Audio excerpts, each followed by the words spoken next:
Guns N' Roses had their much-anticipated reunion concert at Coachella last night. Rumors about Axl Rose joining AC/DC were confirmed. On stage, in interviews, and life in general, Axl Rose was never one to hold back.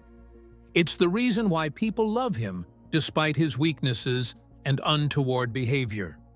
But even rock legends have moments they wish they could undo.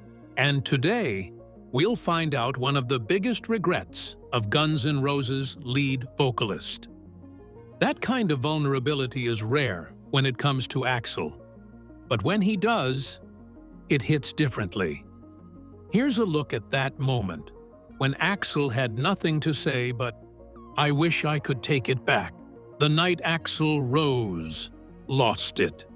By the summer of 1991, Guns N' Roses were gods of the rock world.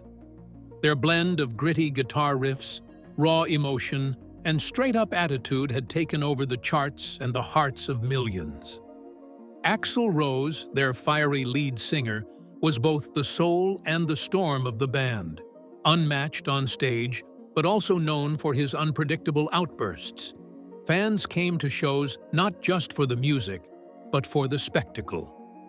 And on 2nd July 1991, at the Riverport Amphitheater in St. Louis, they got a spectacle they'd never forget, for all the wrong reasons. The show started off like any other GNR gig, loud, chaotic, and thrilling. Slash was shredding. Duff was pounding the bass. Axl was strutting around the stage, shirtless, snarling into the mic, commanding the crowd like a man possessed. The energy was electric. The fans were pumped. And for a while, it felt like the night would go down as just another epic chapter in the band's wild legacy. But somewhere deep into the set, everything shifted. Axl, ever the perfectionist with a short fuse, spotted a fan in the front rows holding a camera. Now, in today's world, filming at concerts is normal, even expected. But back then, artists hated it. Axl especially had zero tolerance for it. He saw it as a breach of trust, a violation of his control over the show. And in true Axl fashion, he didn't ask security to step in. He didn't even pause the show to make a public request. Nope, he dove headfirst into the crowd. Literally. Mid-song, Axl leapt from the stage into the mass of fans, fists flying, trying to grab the camera. Security jumped in. Fans started pushing. Chaos sparked. And when Axl climbed back onto the stage, sweaty, furious, and out of breath, he grabbed the mic and shouted, "Well, thanks to the lame-ass security, I'm going home." Then he slammed the microphone to the ground and walked off. Just like that, the show was over. No encore, no apology, no explanation. The crowd stood in stunned silence for a second, trying to process what just happened. Then, as the realization set in, after waiting hours, paying good money, and barely getting a full set, the mood turned dark. Bottles started flying. People jumped on stage. Fights broke out. Fans tore seats from the ground, smashed equipment, and lit fires. The venue was trashed. Over 60 people were injured, including concertgoers, security guards, and police officers. It became one of the most notorious riots in rock history. And where was Axl? Long gone. He disappeared, just like that. What happened in the fallout? He'd hopped on the band's tour bus and left the scene almost immediately, reportedly with no intention of facing the fallout. The band's crew, the fans, even his own bandmates, many were left to deal with the aftermath, while Axl vanished into the night. Within days, the city of St. Louis issued a warrant for his arrest. Lawsuits were filed. Local media ripped into him. But Axl, in true rock star defiance, didn't show much remorse. He blamed the venue for poor security. blamed the fan for the camera, and blamed the press for twisting the story. To him, he was defending his space, protecting his show. But to everyone else, he'd lost control and abandoned his responsibility as a performer. And yet, somehow, the incident only added to Axl's larger-than-life myth. Fans were divided. Some were furious, demanding refunds and boycotting future shows. Others defended him, saying it was part of what made Axl Axl. Unpredictable, raw, real. The guy didn't fake it. He exploded when he was angry, and that night, he went too far. But in the bizarre logic of rock and roll, that only cemented his legend even more. Looking back now, the St. Louis Riot was a turning point, not just in GNR's tour, but in Axl Rose's legacy. It showed the brilliance and the burden of his personality. On one hand, he was a genius frontman, completely immersed in every note, every lyric, every show. On the other, he was emotionally volatile, unwilling to compromise, and sometimes totally out of control. That night, his passion and rage collided, and thousands paid the price. Did he express regrets years later? Axl has sometimes brushed off the incident, other times offered half-hearted explanations. He's never fully apologized in the way some fans wanted, but that's Axl. He's never been about smoothing things over. Love him or hate him, that night in 1991 is a perfect example of who he is. A powder keg of emotion, ready to blow at any second. And when he did, it left a permanent mark on rock history. It wasn't the first time Rose lost it in public. People wonder why he would often behave like he did, even during live performances. Weight of the past. During his late teenage years, Axl Rose was evaluated by a psychiatrist who concluded that his rebellious behavior was a sign of psychosis, ultimately diagnosing him with bipolar disorder. Interestingly, the same evaluation also noted that he had a high IQ. However, Rose later cast doubt on the diagnosis. In an interview, he explained that his only interaction with the clinic involved completing a 500-question test. Based on that, he was labeled manic-depressive and prescribed medication. Rose said the medication didn't help him handle stress. It only gave others the impression that he was trying to manage his condition. Before he was Axl Rose, the snarling voice behind Guns N' Roses, he was just Bill Bailey, a kid from Lafayette, Indiana, growing up in a house full of secrets, confusion, and trauma. His story isn't just about rock and roll. It's about pain that started long before the stage lights ever hit his face. When you really look at his background, it's no wonder he ended up as intense and unpredictable as he did. Axl's past wasn't just hard, it was tragic, and it haunted everything that came after.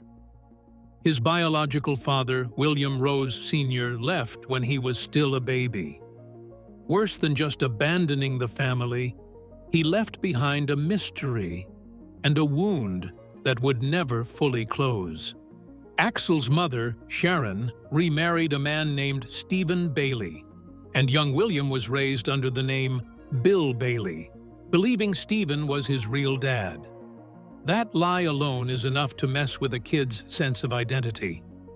But what made things even worse was that Stephen Bailey was reportedly a strict, abusive, and controlling stepfather.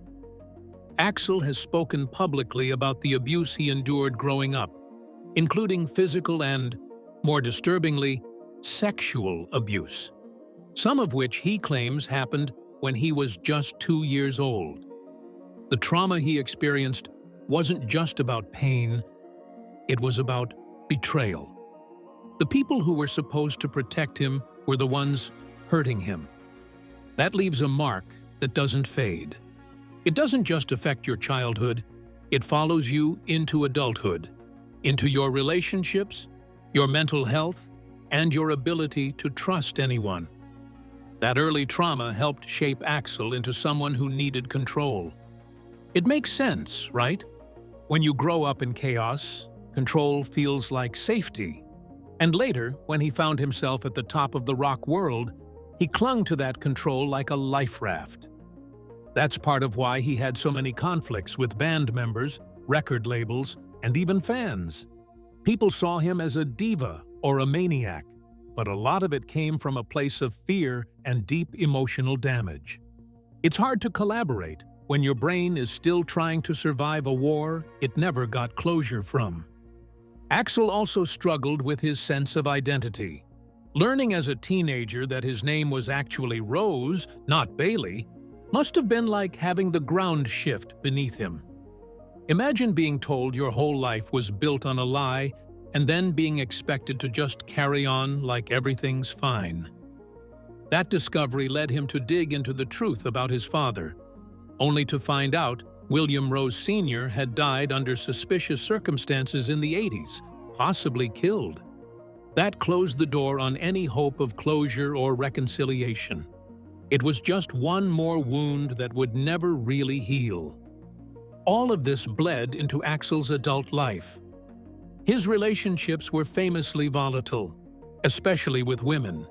And while there's no excusing abusive behavior, it's clear that his early exposure to violence and dysfunction warped his ability to connect in healthy ways.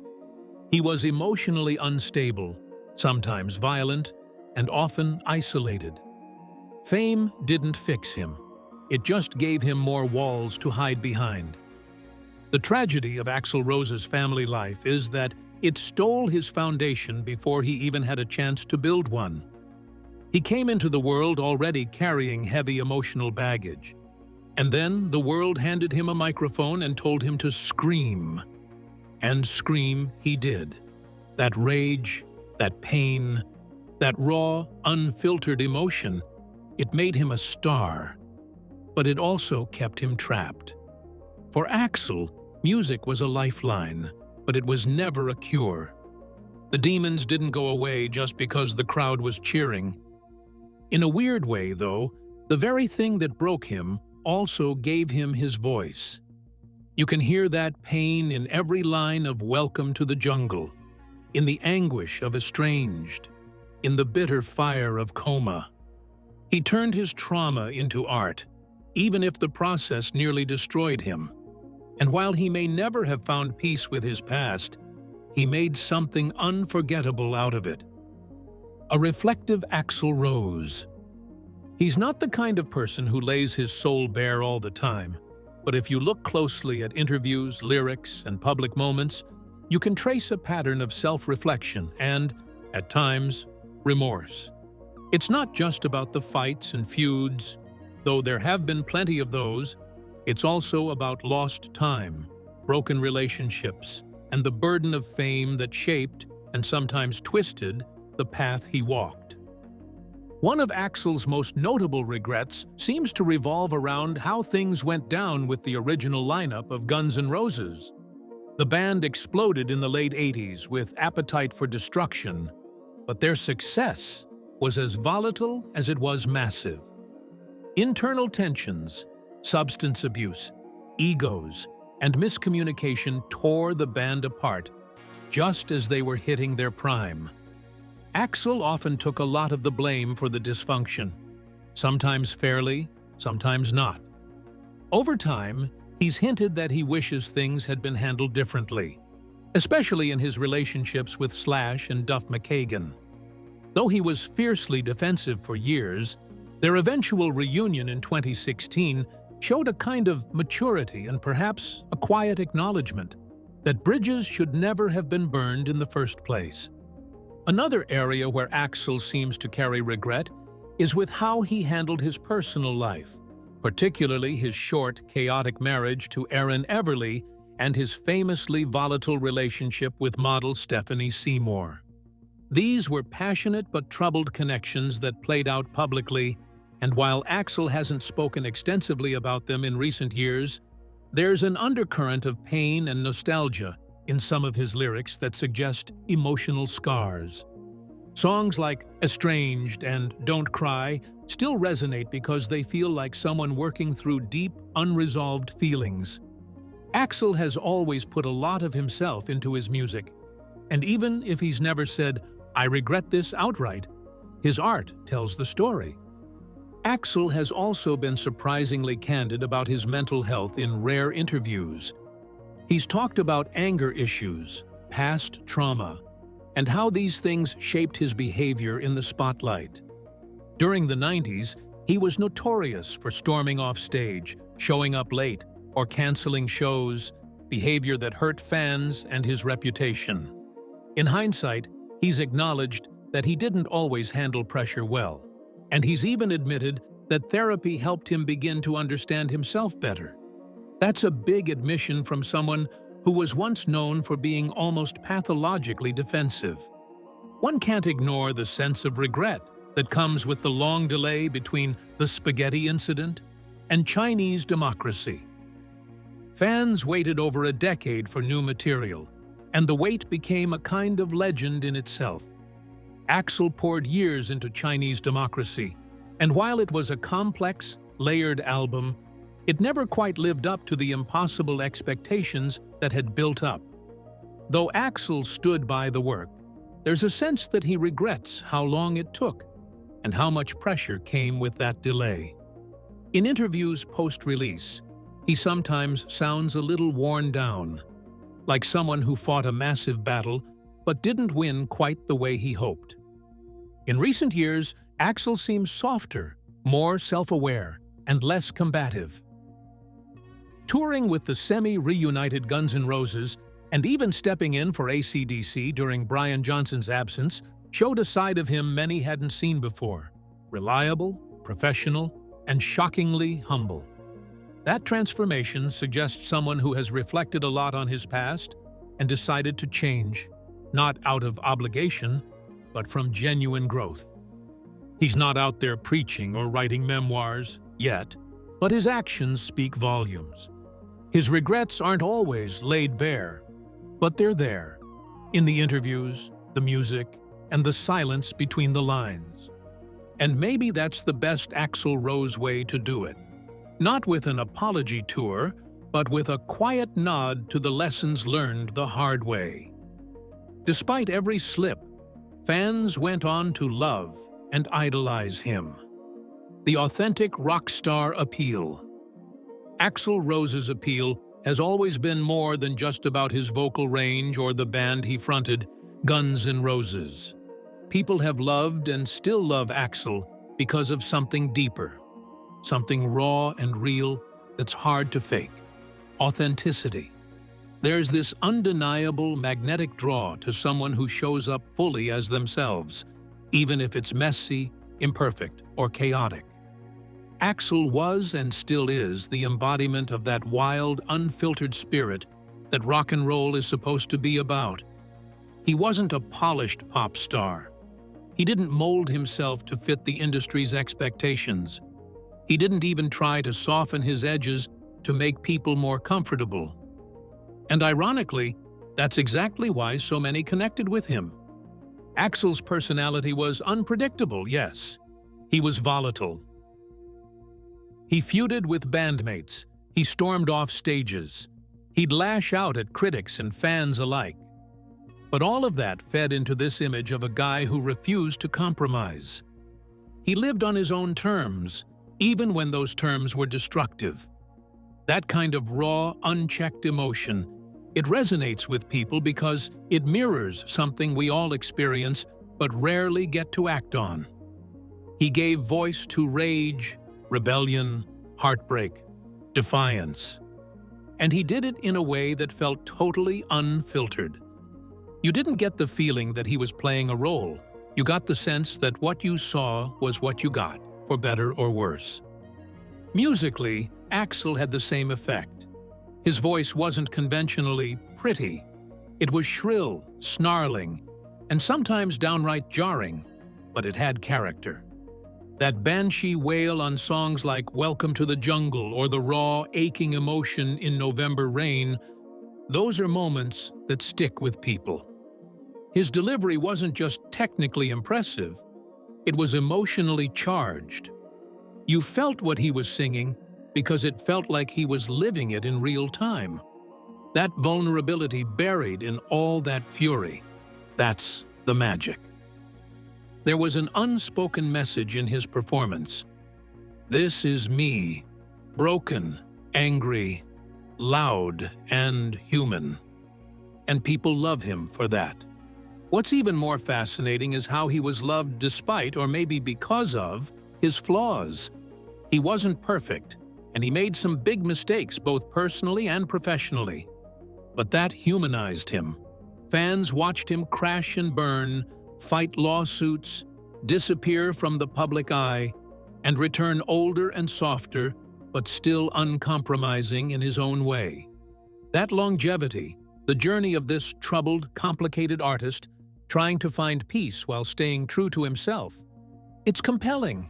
People relate to someone who struggles, who stumbles, but keeps showing up. And style-wise, Axl didn't care if his look was outlandish or polarizing. Whether it was those tiny bike shorts, bandanas, or the way he moved on stage like a caged animal, he owned his presence. He wasn't trying to be cool. He was cool because he didn't chase coolness. He just was who he was, with all his strange fashion choices and confrontational attitude. And somehow, that sincerity, however wild, was refreshing in a world that often favors polished personas and PR-trained stars. Rose tapped into something primal. He stood as a symbol of rebellion, but also vulnerability. He wasn't trying to please everyone, and that in itself was powerful. People respected the honesty, even if they didn't always agree with him. That rawness, that refusal to be tamed, it wasn't just an act. It was Axl. And that's why people loved him, and still do.